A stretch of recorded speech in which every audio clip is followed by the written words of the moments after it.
You can't want all these things and you still the same person. You still hanging out with the same people. You still doing the same stuff. That ain't my girl. Hey you guys, it's your girl Akira Christina, and I'm back with another video. Make sure you stay to the end because we got some tea, some juice, some real stuff that we'll be talking about here. And let's get into it. If you are new here, thanks for coming. If you are not, thanks for coming back. I appreciate your continuous support, and make sure you go like. So today's video is going to be about shedding. It's shedding season. It's shedding season. Like last year, for some reason I felt a need to isolate myself, and I felt like it was shedding season. For those, there's a lot of you guys on here who probably don't know me, some of you do, but last year I got engaged. When I got engaged, I'm not gonna lie, something about knowing that you're about to be married, it kind of put a fire up underneath you. Like, you start to look at things different. You start to worry about, okay, credit, how I'm gonna do this, you know, how can I get my life in order so that way when we join as one, I'm not bringing baggage or whatever into this relationship or whatever. So that was kind of what happened to me. I started to look at everything differently because I realized, like, oh, this is serious. A part of it was nervousness, but the other part of it was like just knowing that I had areas where I needed to grow, and this was the time to do it. Last year I lost a couple of friends. The year before that I kind of had like cut family off, so it was a lot. First, I want to talk about shedding season. God will put you in a season of isolation because he's trying to rid some things in your life, and he's trying to give you something, but in order for you to get it, you're put in this, you feel isolated. Like, it's like he will give you a sign or show you or tell you in some way, somehow, that it's isolation season. During that isolation period, you start to learn and find out a lot of things, not just about yourself, but about other people as well. You start to be more vigilant. You really don't have time to entertain the things that you used to, and you will feel a shift. A shift will take place, and to understand that just because, you know, when things are changing, they're not always, usually it's not for the worse, it's for the betterment of you. So you have to take things and you have to go, you have to run with it, you have to trust God all the time. So losing people is not, don't look at it like a negative thing. Look at it like, well, I lost this person, but God is going to replace this person with somebody better. Or I lost this person, but I gained peace.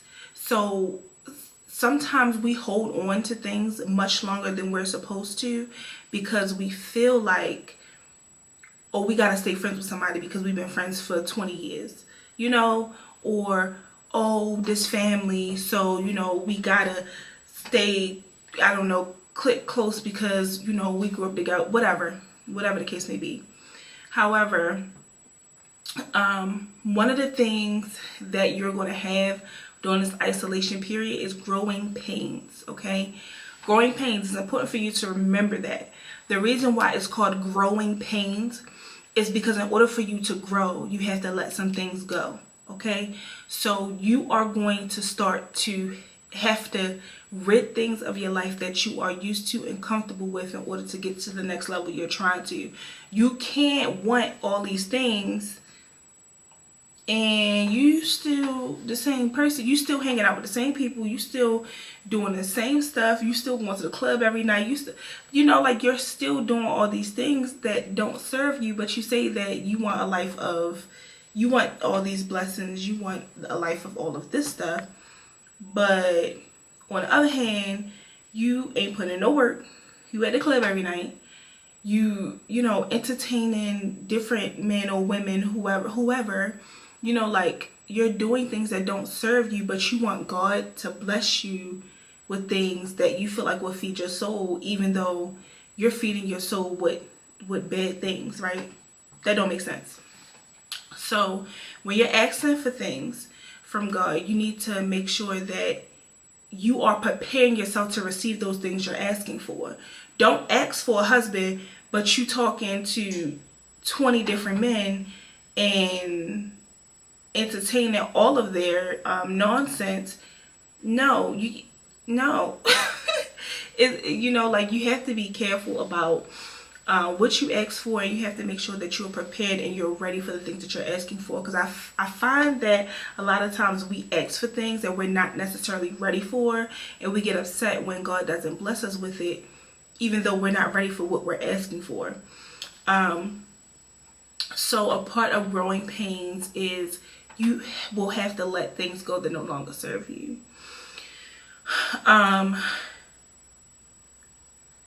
Losing friends or family. One of the ways that I knew it was time for me to separate myself from people was, one of the examples is, if you're overextending yourself to somebody all the time and you would never get that in return, or they've never went out of their way for you, that's one of the ways that you know, like, this is a one-sided friendship. This could be if someone always calls you when they need advice, but it's never been a time where you could reach out to them and call them to get advice. What are we doing here? You know, like, how are you helping me, right? If you're always going above and beyond for somebody and they don't do the same for you. Making time.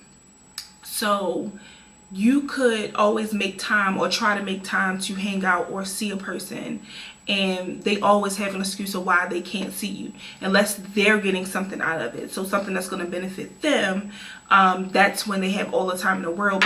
But outside of that, you know, it's always something coming up.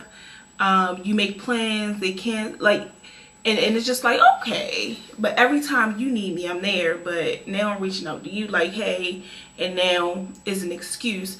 But then you got time for all these other people. Like, you going out with all these other people every weekend. You doing this, you doing that. You make time for who you want to make time for. So obviously I'm not a priority, or I'm not as important as X, Y, and Z.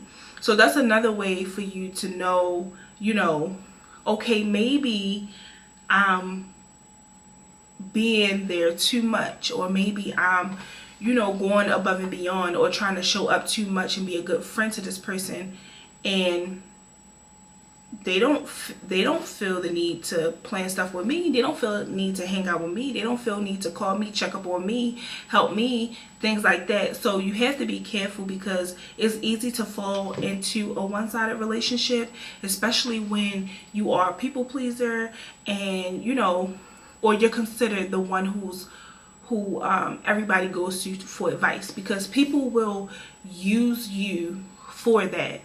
Like, oh, well, she always has a solution to my problem, or she makes me feel comfortable when I'm going through something, so I'm only going to call her or talk to her when I have an issue. But if I want to go to the movies, or if I want to go skating, or if I want to go to a restaurant, I'm not going to call her. I'm going to call my other friends, because she's the friend I call when I'm going through something. That's it. Okay, you don't want to be used for your making somebody comfortable with what you can provide, because at the end of the day, you have needs too. Okay, so the same way how you can be in a relationship and have a boyfriend, and your boyfriend take you on dates and y'all have quality time, I feel like friends is the same way. You and your friends are supposed to have that time where y'all can hang out and, you know, like, chill, talk. And it doesn't always have to be about y'all problems. Like, it literally genuinely needs to also be about, let's talk about our business plans, you know, let's talk about our goals, let's just talk about whatever, you know, outside of what we have going on as well. Because when it becomes a situation where your friends are always calling you just to dump, That's it. You are their therapist. They're free therapists. So you want to be mindful that you are not being used for the comfort you provide when somebody is going through something. Because I promise you, them same people who call you when they're going through something but never have anything to give to you, that's always going to be the base of your relationship, and it's going to end badly. Don't do it.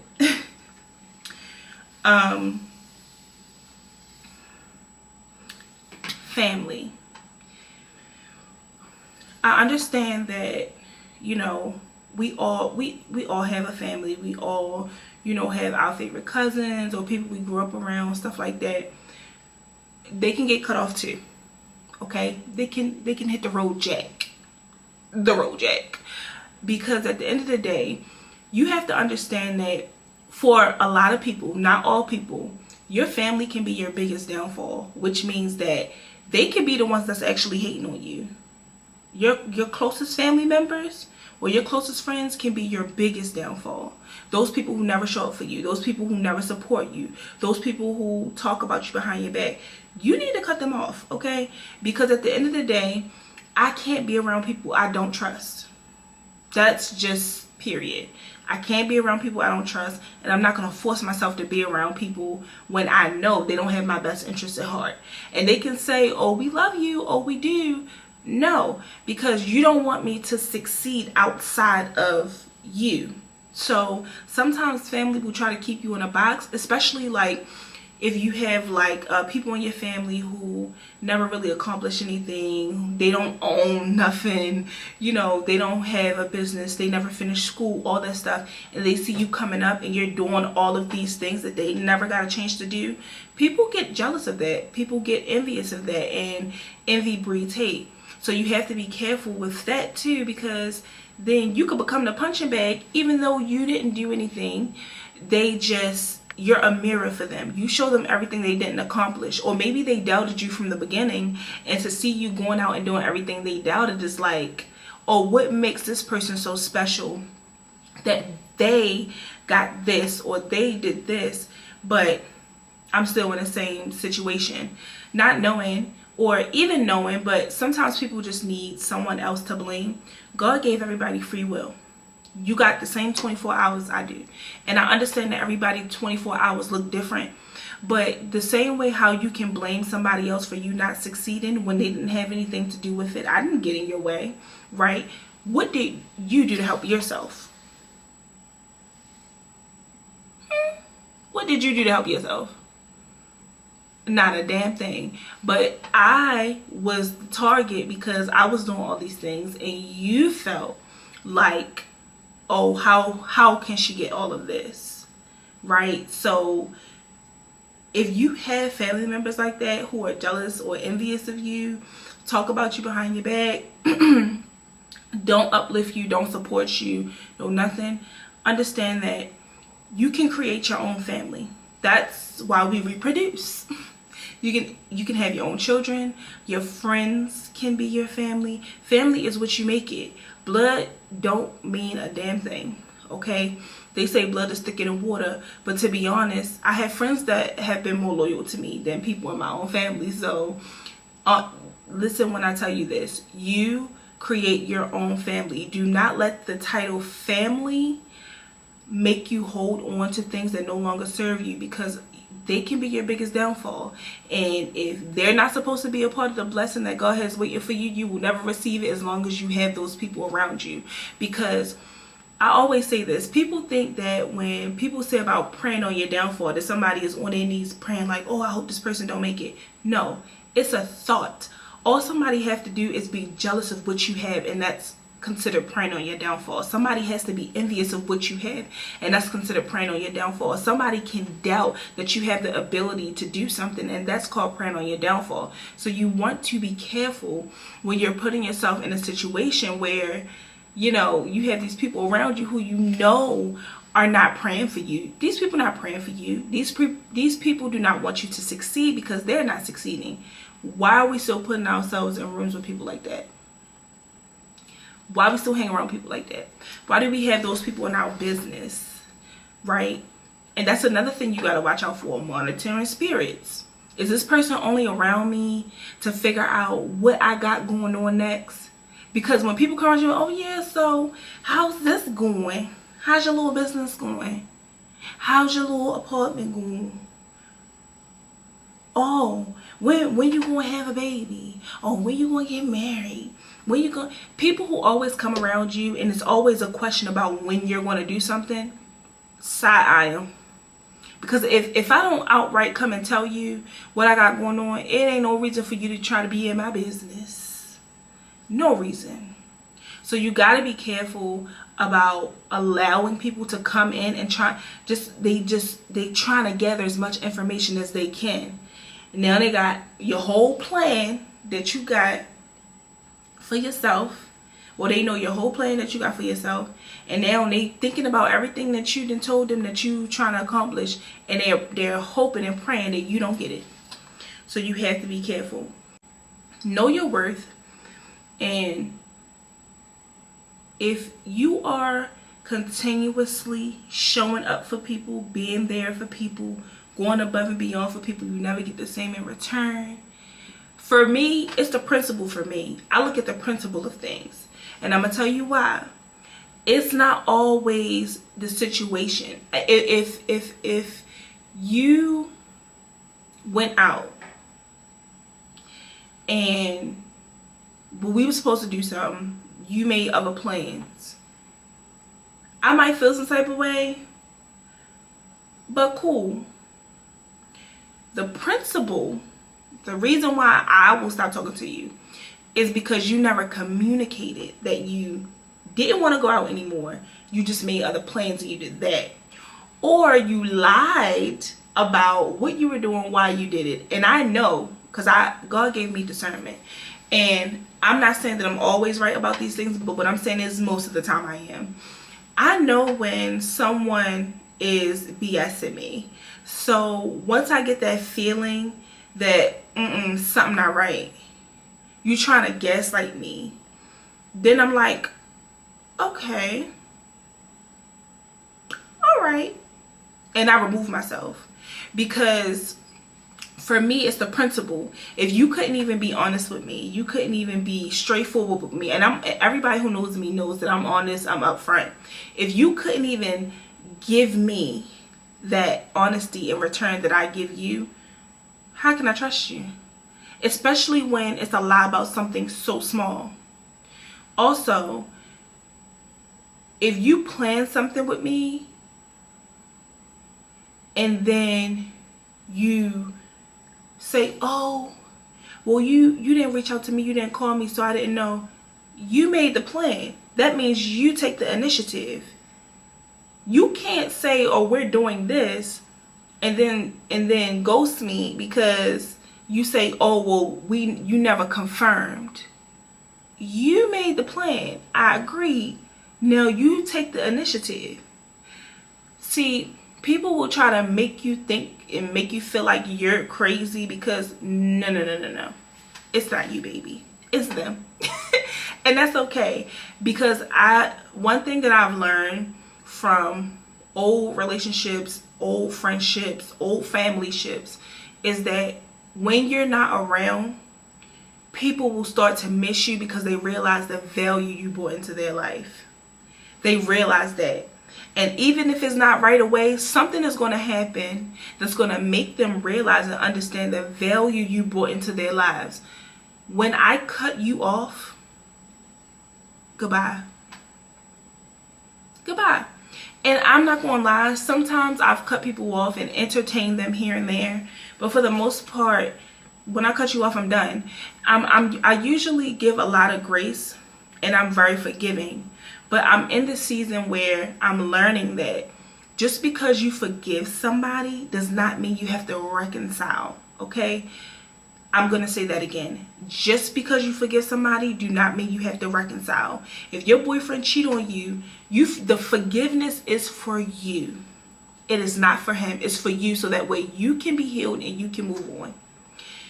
If somebody does something to you and you forgive them, that does not mean that we got to go out being buddy-buddy friends again. Because if that cycle continues long enough, they're going to keep doing the same things that made you grow apart, because it's part of your cycle. Sometimes people will even take advantage, like, for instance, family. A lot of people will take advantage of you because you're family. So I'm not going to treat you that good. I'm going to treat you good enough. I'm going to treat you bare minimum. And when you tell me that you want more from me, I'm going to act like I'm going to give it to you for maybe a couple days, a couple weeks. Then I'm going to go back to what I was doing, because you always going to be here. You family. It's the same thing with friendships. Sometimes your friends don't value you the same way you value them, because in their mind, they feel like you're always going to be here. Every time they call, you pick up the phone. What happens when you stop answering? They realize, oh, she ain't playing. She ain't playing. No, I'm not. The hell I'm not.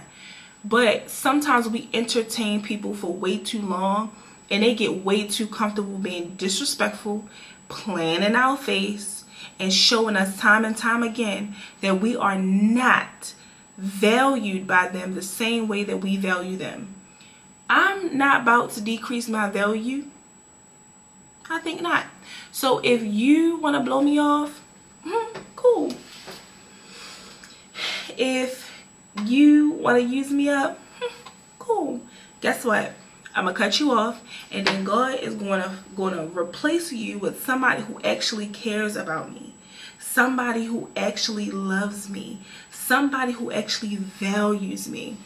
I have a friend that I met through work, right? For my birthday, she literally will be doing pull-up. Like, I went to her house, we took birthday shots. She got me a gift, something she knew I wanted, and that was, you know, yeah, she knew me. Mind you, we've only been friends for about, I met her at work, so she started out as like my mentor, but I'll say we at least been friends for like 2 years, but I met her 3 years ago. But we just started getting close around like last year, kinda.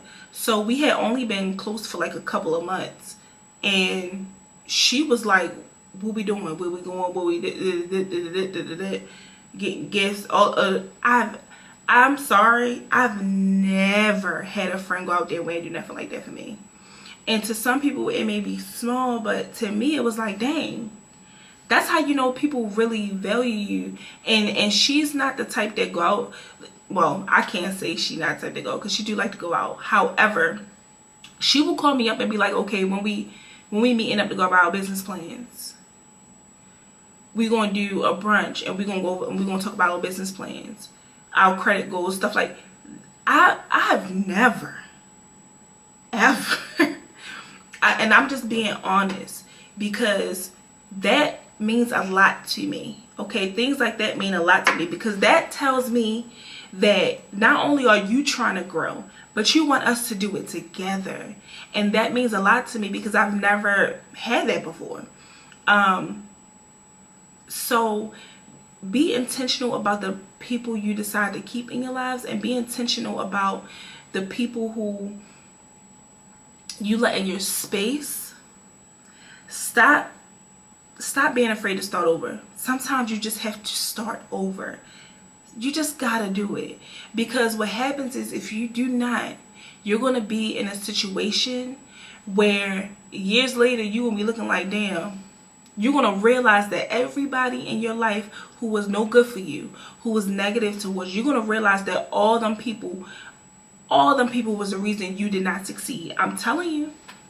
And nurses say, like caregivers say, on their patient's deathbed, they always talk about the stuff they regret doing.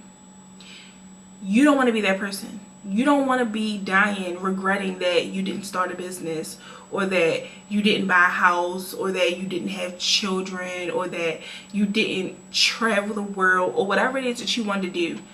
you don't want to die feeling regretful, you know? So do everything you want to do, and if you gotta cut some people off to get that done, oh well. And also understand that sometimes you may be the problem as well. I accept that. Sometimes you may be the problem, and sometimes you might be holding somebody back from succeeding. So you have to check yourself as well. Sometimes you have to check yourself as well.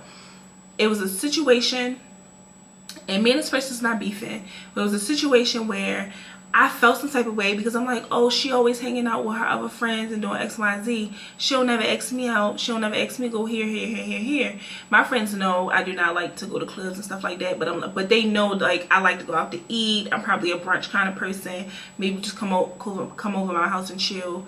My friends know that about me. However, I was mad at this person for not inviting me out, and I don't even want to go to the club. I just wanted to be invited. That's all. Just ask me. Even if I say no, at least you ask. But, you know, she may have thought that she was doing me a favor. Or she may have intentionally just not invited me. Who knows? However, I had to check myself and say, you're mad at her for not inviting you, but how many times you invited her out? Or have you took initiative to invite her to something? And I was like, I haven't. So I invited her out. Did she come? No. But I took initiative, and I was proud of myself, because before I was in my head, but I'm like, okay, well, and I also prayed about it too. I had been praying on this friendship for a while because I felt like we were growing apart, and it wasn't because I didn't genuinely want to be her friend, but it was too many things going on in her life that I felt like it was too much. It was just too much. It was way too much. And I was just tired. I was tired of having the same conversations. I was tired of watching this person self-destruct. I couldn't do it no more. So I at that point I was already fed up with the friendship. But so I prayed about this, and I asked God. I said, God, you know, reveal to me who my friends are, who are not my friends, who I'm supposed to separate myself from, who I'm not in alignment with anymore, so that way I can move on. And I also prayed when I asked this person to come out, you know, God, if this person comes, okay, we can have this tough conversation. Because part of it too is I wanted to have the conversation. So it's like, we can have this tough conversation, but if it goes any other way, I know that it no longer serves me, and I just need to move on with my life. And she didn't show up. So I knew it was time for me to move on from that friendship. Trust God. Trust your intuition. Don't let nobody make you think you're crazy. If people are making jokes about you and, oh, it's just a joke.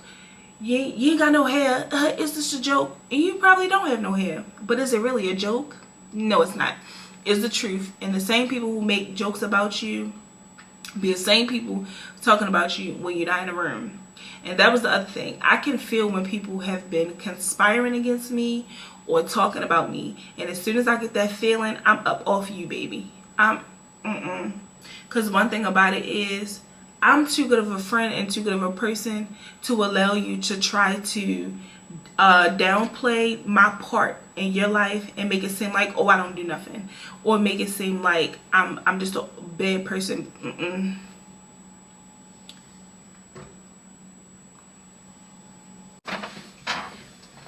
Anyways, I really want you guys to think about what I said in this video. I hope and pray that you are able to get some kind of confirmation from this video, and that you guys are able to not be afraid to start over. Do not be afraid to start over, because change is good, okay? You have to get uncomfortable in order to get the things that you want in life. I'm talking to myself too, y'all, so I'm not just saying this. I'm talking to myself as well. I hope you guys like this video. If you did, make sure you like, comment, subscribe, and I'll see you in the next one. Bye.